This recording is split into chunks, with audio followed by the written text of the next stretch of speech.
Sujet très important et qui va sûrement donner des informations aussi importantes à nous tous ici présents, parce que nous pouvons être passibles de recel ou d'autres activités moins réduisantes dans le cadre de transactions. Mais comment faire la distinction entre le blanchiment et voilà, une transaction normale? Maître est avec nous pour nous en parler. Bonjour à vous, maître, et bienvenue. Oui, bonjour, merci.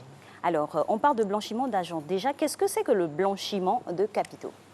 Bien, alors pour aborder la question du blanchiment de capitaux, il est important de rappeler quelques dispositions du Code pénal. Le Code pénal a prévu donc de réprimer certains comportements qui mettent à mal la cohésion sociale.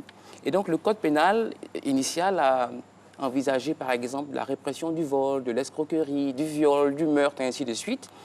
Et il se trouve que du fait de la globalisation des échanges humains, il y a le génie humain, à tout le moins le génie humain, les délinquants, ont pensé à trouver des failles. Et un des principes du droit pénal, c'est que le droit pénal est applicable sur un territoire national déterminé. Ce que je veux dire, si une infraction est commise à l'étranger en France, a priori, elle ne devrait pas être soumise à la loi pénale ivoirienne. Elle est soumise à la loi pénale française. Alors, les délinquants ont compris qu'il y avait quelques failles à ce niveau et ont commencé à faire de la délinquance internationale. Et donc, pour pallier, pour pouvoir régler ou juguler ces comportements de grand banditisme, les législateurs, les États ont compris la nécessité de prendre des législations, d'où justement la législation qui permet de faire la lutte contre le blanchiment de capitaux et le financement du terrorisme. Alors, pour revenir à votre question, on parle de blanchiment d'argent quand il s'agit de convertir, de dissimuler, de transférer des biens dont l'origine est frauduleuse ou qui relève de crimes, dans le but d'en dissimuler justement cette origine ou de permettre aux personnes qui auraient commis ces crimes de leur permettre de pouvoir échapper aux conséquences de leurs actes.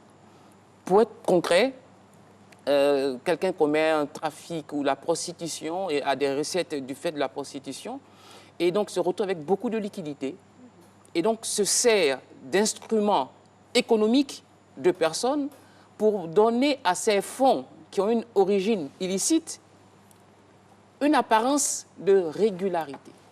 Donc voici en fait ce que c'est que le blanchiment d'argent.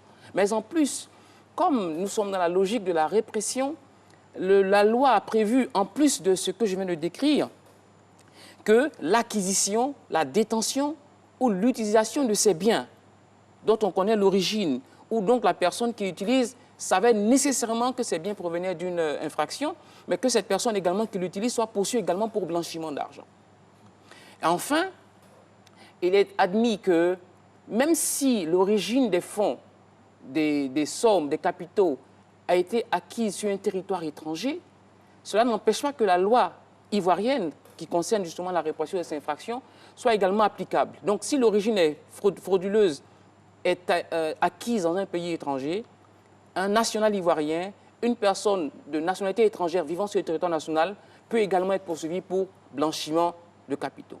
Ce qui veut dire que nous sommes potentiellement tous exposés à être poursuivis pour blanchiment d'argent dès lors qu'on est censé avoir une connaissance de l'origine criminelle ou délictuelle de ces biens. Absolument. Alors, le blanchiment d'argent constitue une menace pour les économies nationales. En Côte d'Ivoire, la pratique de cette activité illégale s'observe souvent avec l'acquisition de personnes par des personnes de biens immobiliers en un temps record, l'apparition subite d'entreprises qui sont là et qui marchent alors que ces entreprises-là n'ont pas de clients. Ça fait partie de nombreux exemples. Notre reporter est allé vous interroger par rapport à ce que vous savez, par rapport, bien sûr, au blanchiment de capitaux. On y va.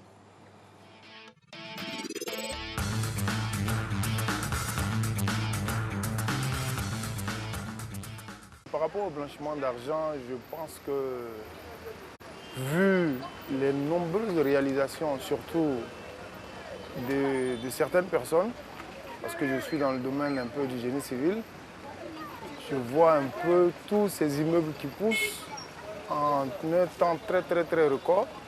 Et on se pose bien la question de savoir Où prennent-ils leur argent? On se pose bien la question. Il y a tellement de choses qui poussent partout, notamment voilà, des stations, des constructions immobilières et autres, des sociétés, machin. Bon, c'est un peu tout ça en tant que citoyen lambda, hein, c'est ce que moi je remarque. Je me pose beaucoup de questions sur la provenance de ces choses-là. Est-ce que c'est vraiment propre, comme on dit? Ça menace l'économie. Oui, ça menace, puisqu'ils deviennent en quelque sorte les concurrents déloyaux de l'État de Côte d'Ivoire. Le régulateur essaye d'imposer aux banques un certain nombre de contraintes pour pouvoir traquer les participants à cela. Ce qui fait en fait qu'il est difficile de traquer tous. Et même parfois, lorsque vous savez que celui-ci fait du blanchiment, il va falloir trouver des éléments qui prouvent en fait que effectivement, son activité, c'est une activité de blanchiment d'argent. C'est une grosse menace parce qu'à un moment donné, l'économie peut penser qu'elle est en train de progresser alors que sur un coup, alors elle peut chuter. Parce que généralement, ceux qui font des activités de blanchiment d'argent, lorsqu'on les traque, l'économie peut prendre un gros coup parce que le volume de finances qu'ils manipulent est assez élevé. Voilà, nos intervenants ont une idée généraliste du blanchiment d'argent, mais Maître, donnez-nous les bonnes informations. Que retenir de cette incrimination en ce qui concerne le blanchiment de capitaux? Et puis, quels sont les forts secteurs à susceptibilité de blanchiment? Très bien. Alors, ce qu'il faut retenir de par la définition que je viens de donner du blanchiment des capitaux, le premier élément qui est très important, c'est la vérification de l'origine des fonds ou des biens. Si l'acquisition est régulière, comment on peut savoir qu'une acquisition est régulière quand le bien acquis ou les sommes en jeu sont conformes au profil de la personne? Je veux dire, vous avez un fonctionnaire qui est payé à 500 000 francs par mois, qui a donc un compte bancaire et qui acquiert des biens qui sont conformes à ses revenus. Il a un profil type. Alors, quelqu'un qui a justement ce salaire, donc je prends la même personne, qui vient acquérir un bien de 2 ou 3 millions, ça se comprendrait qu'il ait fait des économies sur une certaine période. Mais quelqu'un qui est payé à 500 000 francs et qui, du jour au lendemain, achète une voiture à 100 millions ou qui fait des opérations en espèces de 50 millions, de 20 millions, il y a un soupçon. Et déjà, c'est très important parce que l'origine frauduleuse peut être déterminée parce que justement la valeur du bien en soi justifie que ce soit une origine frauduleuse, ou parce que les revenus du propriétaire ne peuvent justifier une telle acquisition, ou encore, lorsque le propriétaire entend dissimuler la véritable propriété par l'usage de prête-noms. Hein, alors, vous avez quelqu'un qui vous appelle, un parent, un proche, qui vous dit, écoute, donne-moi ta pièce d'identité, je vais faire quelque chose. Attention, parce que vous, dont l'identité est utilisée, enfin, la personne dont l'identité est utilisée, est justement passible de blanchiment d'argent, sans oublier justement celui qui fait cette opération. Et puis, attention également à la détention ou à l'utilisation d'un bien. Ça peut être un véhicule. Oui, j'ai un tonton, j'ai un ami, j'ai un petit ami, j'ai un parent qui m'offre un véhicule. Si, à partir du profil de ce tonton, de cette personne, vous constatez que le bien en question a une valeur qui est extraordinairement élevée, gardez-vous d'en utiliser, parce que si vous l'utilisez, vous êtes également passible du blanchiment de capitaux. Et tout à l'heure, vous avez posé la question des secteurs. Les secteurs à fort risque, c'est d'abord le secteur immobilier. Alors, la particularité du blanchiment de capitaux, c'est que nous avons des personnes qui se retrouvent avec de fortes quantités, comme l'image le montre à la télévision, de fortes quantités d'argent en espèces. La thésaurisation. Et bien entendu, cet argent ne peut pas être gardé par devers soi parce que ce n'est pas prudent. Alors, qu'est-ce qui se passe? On utilise des canaux. Des canaux sont utilisés pour pouvoir blanchir. Le terme blanchir, pensez au linge. On blanchit un linge parce qu'il est sale, bien entendu. Donc cet argent est sale de par les modes d'acquisition. Et donc, il faut donner une apparence de régularité, de propreté à cet argent. Donc, dans des canaux, des processus économiques, on essaie justement de donner la légitimité, la légalité à cette opération. Dernier point ou secteur qui peut être sensible, c'est les véhicules de luxe. Vous savez, un véhicule, oui, un véhicule basique a une valeur. Un véhicule toute option peut avoir 5 fois, 6 fois la valeur des véhicules de base. Donc vous pouvez être dans la circulation avec le même véhicule, la même marque, mais vous n'êtes pas dans le même ordre de prix. Donc, voici quelques éléments qui permettent d'identifier quelques poches de blanchiment de capitaux. En tout cas, merci infiniment, hein, parce qu'il y a des sujets... Ah, on ne savait pas, il y a beaucoup de va choses qui se scruter. passent. Hein.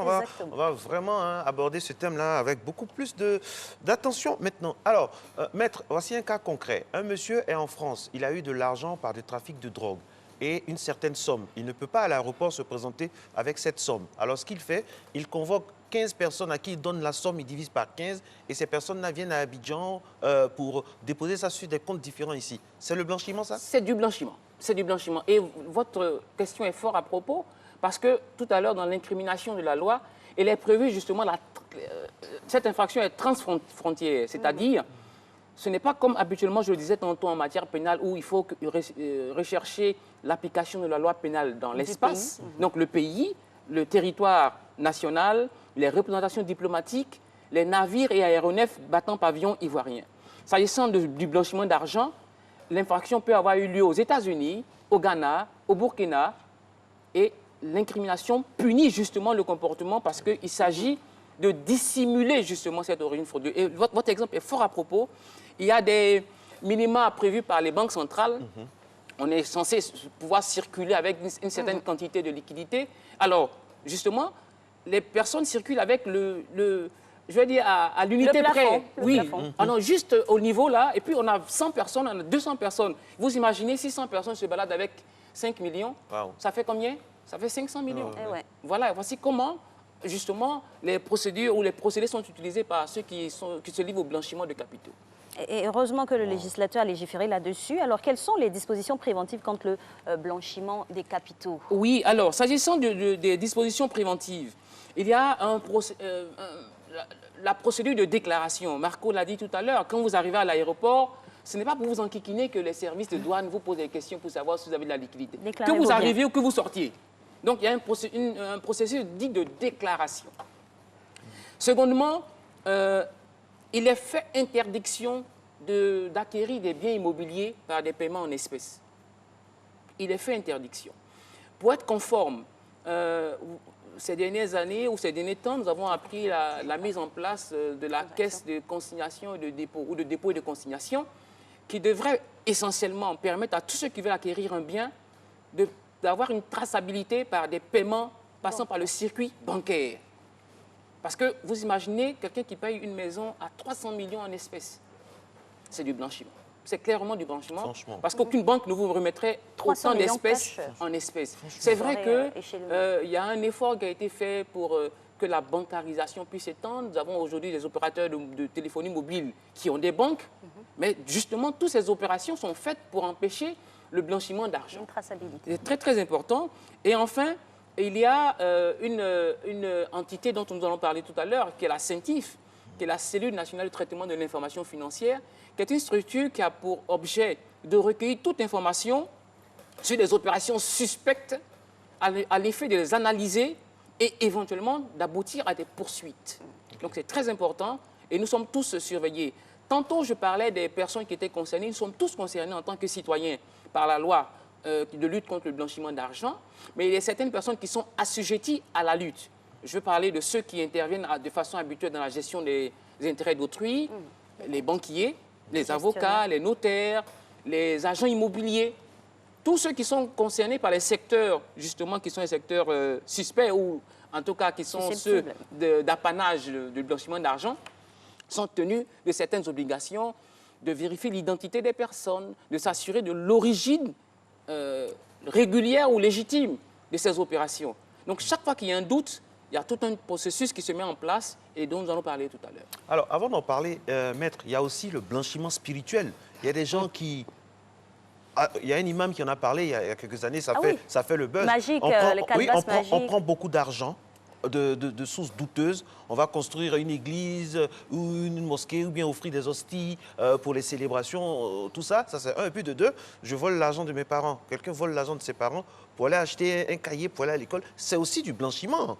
Alors, si on veut être rigoureux, effectivement, c'est du blanchiment. Franchement. Il s'agit, la lutte contre le blanchiment, veille à ce que l'origine des fonds soit une origine légitime ou légale. Légale. Voilà. Dès lors qu'il y a une fraude à la loi pénale, au début, départ. il s'agit de blanchiment. Tout à fait. Mais bien entendu, si on doit tomber dans ce travers, je pense que personne en Côte d'Ivoire ne serait en liberté, tout le monde serait détenu. Alors, le législateur a prévu quand même un seuil. Et ce seuil qui est fixé par la BCEAO, il s'agit d'opérations qui commencent à partir de 5 millions. Okay. Mais toujours est-il que même si on n'atteint pas ce minima, le profil du client de la banque doit permettre d'alerter justement de l'irrégularité de l'opération, du caractère douteux de l'opération. Alors, vous nous avez parlé d'un organe qui serait chargé de faire la surveillance. Qu'est-ce que c'est et quelles sont ses missions? Alors, la CENTIF, qui est la cellule nationale de traitement de l'information financière, est une autorité administrative qui a été instaurée justement par la loi qui permet de faire la lutte contre le blanchiment d'argent, dans le sens de recueillir des informations sur des opérations suspectes, de les analyser et de les exploiter. Bien entendu, il n'est pas dit que la CENTIF est un organe de poursuite, non. Le banquier, la personne assujettie, l'avocat, le notaire, l'opérateur qui constate une opération suspecte est tenu d'en faire la déclaration à la CENTIF. Et c'est la CENTIF qui dispose d'un ensemble de moyens pour vérifier l'authenticité ou la légalité de ces moyens. S'il y a des doutes, la CENTIF est habilitée à transmettre le dossier au procureur de la République à l'effet de saisir un juge d'instruction. Et ce juge d'instruction, au parquet d'Abidjan, il y a un pôle économique, justement, un juge qui est affecté à ce pôle économique mettra en œuvre tout un ensemble de mesures pour, veiller à ce que les auteurs de blanchiment d'argent soient mis aux arrêts, leurs complices, et que finalement, la force reste à la loi. Parce qu'il ne faut pas oublier qu'en injectant dans l'économie des sommes qui sont acquises de façon frauduleuse, mais on déséquilibre totalement le marché. Tout à fait. Le marché est totalement déséquilibré. Tout à fait. Voilà. Merci infiniment à vous, Maître Arthur Nambeya Ouattara. Nous n'avons pas la prétention d'aborder tous les sujets à 100%, mais au moins le rôle de notre émission, c'est bien sûr de jeter un coup de projecteur sur un sujet donné. Et on espère qu'à travers les notes prises ici, on aura un peu plus d'informations maintenant, tous les jours, sur le blanchiment de capitaux.